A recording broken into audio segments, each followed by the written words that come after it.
कोल्हापूरवरून येताना लय घाण ट्रॉफिक मध्ये अडकलो, तरी पण लवकर आलो कारण की शिरत्याला घरी जाऊन भांडे घासायचे होते. अरे धीरज भांडी पिंडी कसं जाऊ दे मला. विषय असा झालेला, आज ज्योतिबाला गेलेलो ना. ज्योतिबाचं दर्शन आमचं लवकर झाल्यामुळं आम्ही पुढलं पण नियोजन केलं आणि ते नियोजन आम्ही पहिली पोटपूजा करून केलंय आणि डायरेक्ट गेलो ती महालक्ष्मीला आणि तिथं पण आमचं दर्शन लगेच झालंय. आता कोल्हापूरला आलोय म्हटल्यावर दिवस घालवायला लागतोय म्हणून आम्ही रंकाळ्यावर गेलो आणि तिथं फिरून फिरून दमल्यामुळं जरा बसून घेतलंय. मग तिथनं पण आम्ही तसं लगेच निघलो, पण हायवेला येऊन ट्रॉफिक मध्ये अडकलो. ट्रॉफिक नेमकं कशानं झालंय ह्याचं सोक्ष मोक्ष लावाय आम्ही पुढे निघालो.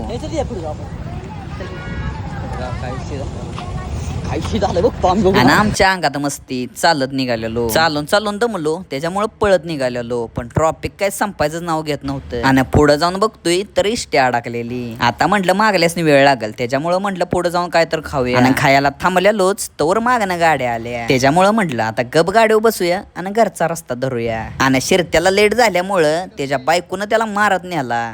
अरे धीरज भांडी पिंडी कसं जाऊ दे मला. हे असते ते लवकर लगीन केलेला परिणाम.